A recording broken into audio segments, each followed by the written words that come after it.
வணக்கம். இது பரதி ஊடகத்தின் இரவு நேர பிரதான செய்திகள். முதலில் தலைப்புச் செய்திகள். ஞானசார தேரர் தொடர்பில் நீதிமன்றம் பிறப்பித்துள்ள உத்தரவு. திரைசேரியில் மாயமான 2.5 மில்லியன் டாலர் முக்கிய அதிகாரி உயிர் மாய்ப்பு. 300 பேருக்கு பதில் 2000 பேர் அடைப்பு. காலி சிறைச்சாலையில் அவலம். சிறையில் பிள்ளையானின் அறைக்கு அடுத்த அறையில் நடந்த சம்பவம். இலங்கை 19 வயதுக்குட்பட்ட தேசிய கிரிக்கெட் அணி வீரர்கள் இருவரின் இழி செயல். 21 நகரங்களில் தேசிய மக்கள் சக்தியின் மே தின கூட்டங்கள். திருடனிடம் மீட்ட தங்க நகைகளை வீட்டில் வைத்திருந்த காவல்துறை உத்தியோகத்தர் கைது. ராஜபக்சர்கள் வெளிநாட்டில் மறைத்து வைத்திருக்கும் பணம் எப்போது இலங்கைக்கு திரும்பும்? வெளியிடப்பட்டுள்ள தகவல். இனி தொடர்வன விரிவான செய்திகள்.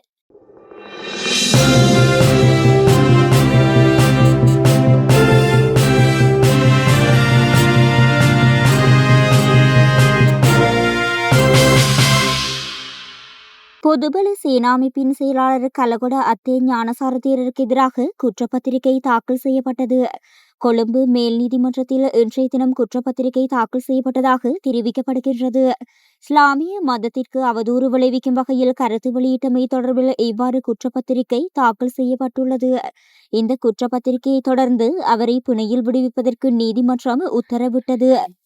இலங்கை திரைசேரியின் 2.5 மில்லியன் டாலர் மாயமான சம்பவம் தொடர்பில் பணியிடை நீக்கம் செய்யப்பட்டுள்ள நிதியமைச்சின் 4 அதிகாரிகளில் ஒருவர் தவறான முடிவெடுத்து உயிர் மாய்த்துள்ளதாக தகவல் வெளியாகியுள்ளது.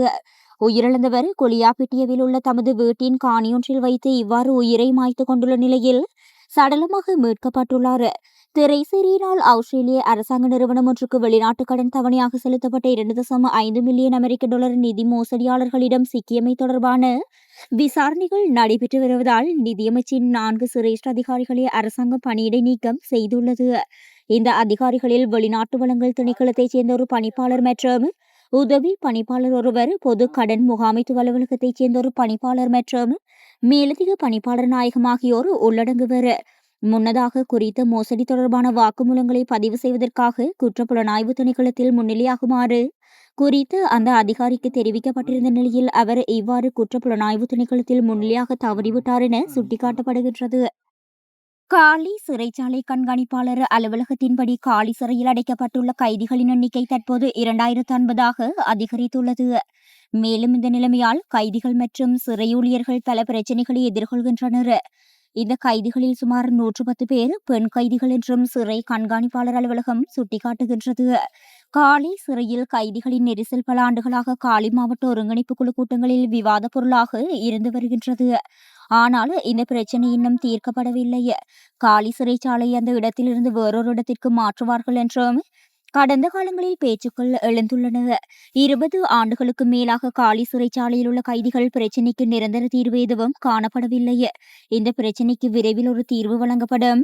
பூசா பகுதியில் 7 ஏக்கர் நிலம் உள்ளது. சில நாட்களில் நீதி அமைச்சகத்தின் செயலாளரும் சிறைச்சாலைகள் ஆணையாளர் நாயகமும் காலிக்கு அனுப்பப்படுவார்கள் என்றும் இந்த பிரச்சினையை தீர்க்க தேவையான நடவடிக்கைகள் எடுக்கப்படும் என்றும் நீதியமைச்சர் தன்னிடம் தெரிவித்ததாக பிரதியமைச்சர் தெரிவித்தார். இலங்கை வரலாற்றில் ஆறாத வடுவை ஏற்படுத்திய உயிர்த்த ஞாயிறு பயங்கரவாத தாக்குதல்கள் நடந்த 5 ஆண்டுகள் கடந்துள்ள நிலையிலும் அதன் பின்னணியில் உள்ள சூத்திரதாரிகள் யார் என்பது குறித்த மர்மம் இன்னும் விளக்கவில்லை. இந்த தாக்குதல்களுக்கு முன்னாள் நாடாளுமன்ற உறுப்பினர் பிள்ளையான் மற்றும் அரசு புலனாய்வு பிரிவின் முன்னாள் பிரதானி சுரேசலை ஆகியோருக்கும் இடையிலான தொடர்பு குறித்து எழுந்துள்ள அதிரடி தகவல்கள் பெரும் பரபரப்பை ஏற்படுத்தியுள்ளது. குறிப்பாக ஞாயிறு தாக்குதலின் சூத்திரதாரியான சஹ்ரான் ஹாசிமின் சகோதரர் செயினி மௌலவி மற்றும் மில்ஹான் ஆகியோரை பிள்ளையான் தானிருந்த சிறை அருகே அழைத்து ரகசியமாக பேசியுள்ளதாக ஒரு சாட்சியாளர் தெரிவித்துள்ளார். இந்த சந்திப்புகள் உயிர்த்த ஞாயிறு பயங்கரவாத தாக்குதல்களுக்கான முந்தைய திட்டமிடல்களுடன் தொடர்புடையவை என்ற கோணத்தில் விசாரணைகள் முன்னெடுக்கப்பட்டு வருகின்றன. நாரகின் பிட்டியில் உள்ள விடுதியொன்றில் தங்கியிருந்த பெண்களை ரகசியமாக படம் பிடித்த குற்றச்சாட்டின் கீழ் இலங்கை 19 வயதுக்குட்பட்ட தேசிய கிரிக்கெட் அணியின் 2 வீரர்கள் கைது செய்யப்பட்டுள்ளனர். குறித்த விடுதியில் தங்கியிருந்து மாநாடு ஒன்றில் கலந்து கொண்ட பெண் மருத்துவர்கள் சிலர் தாங்கள் குளிப்பதை பிரதிவாதிகள் தங்களது கைபேசிகள் மூலம் ரகசியமாக படம் பிடித்ததாக மேற்கொண்டு முறைப்பாட்டை அடித்து இந்த நடவடிக்கை எடுக்கப்பட்டுள்ளது.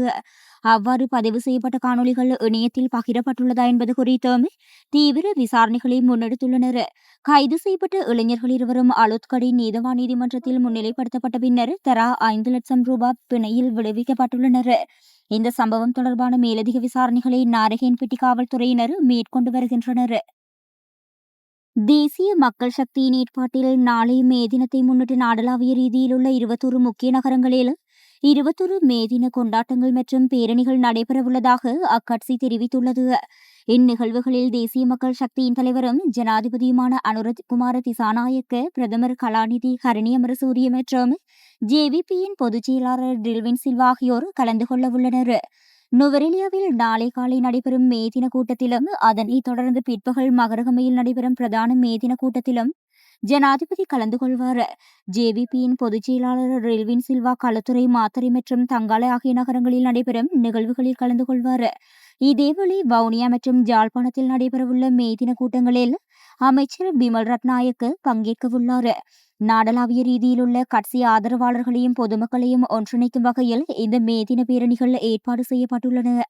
மட்டக்களப்பு வாழைச்சேனியில் வீடு ஒன்றை உடைத்து திருடன் திருடிய 7 லட்சம் ரூபாய் பெறுமதியான தங்கச்சங்கிலி மற்றும் 65,000 ரூபாய் பணம் போன்ற திருட்டுப் பொருட்களை வீட்டில் வைத்திருந்த காவல்துறை உத்தியோகத்தர் ஒருவர் கைது செய்யப்பட்டுள்ளார். ஆயித்தியமலை காவல் நிலையத்தில் கடமையாற்றி வந்த காவல்துறை உத்தியோகத்தர் ஒருவரை நேற்றைய தினம் மாலை கல்குடா பகுதியில் உள்ள அவரது வீட்டில் வைத்து கைது செய்யப்பட்டுள்ளதாக வாழைச்சேனை காவல்துறையினர் தெரிவித்துள்ளனர். இந்த திருட்டு சம்பவம் தொடர்பாக நாவலடி பகுதியைச் சேர்ந்த திருடன் ஒருவரை கடந்த செவ்வாய்க்கிழமை கைது செய்த காவல்துறையினர் அவரிடம் மேற்கொண்ட விசாரணையில் குறித்த திருடன் திருடிய தங்க ஆபரணங்கள், பணம் என்பவற்றை வீட்டில் வைத்திருந்துள்ளார். பின்பு குறித்த காவல்துறை உத்தியோகத்தர் அவரது நண்பர் ஒருவரிடம் அந்த திருட்டுப் பொருட்களை வைக்குமாறு கொடுத்துள்ளார் என காவல்துறையினரின் ஆரம்பகட்ட விசாரணையில் தகவல் வெளியாகியுள்ளது. இதனையடுத்து குறித்த காவல்துறை உத்தியோகத்தரை உதவி காவல்துறை அத்தியட்சகரின் ஆலோசனைக்கமைய சம்பவ தினமான நேற்றைய தினம் மாலை கைது செய்ததுடன் நண்பனிடம் கொடுத்து வைத்திருந்த திருடப்பட்ட தங்க ஆபரணங்கள் மற்றும் பணத்தையும் மீட்டுள்ளனர். கைது செய்யப்பட்ட காவல்துறை உத்தியோகத்தரை வாழைச்சேனை நீதிமன்றில் இன்றைய தினம் முன்னிலைப்படுத்த நடவடிக்கை எடுக்கப்பட்டு வருவதாக தெரிவிக்கப்பட்டுள்ளது. முன்னாள் ஜனாதிபதி மஹிந்த ராஜபக்ஷ 2015 ஜனாதிபதி தேர்தலுக்கு முதல் நாள் திரைசேரியில் இருந்து 4 பில்லியன் ரூபாவை விடுவித்துள்ளதாக நாடாளுமன்ற உறுப்பினர் சந்தன சூரியராஜை தெரிவித்துள்ளார்.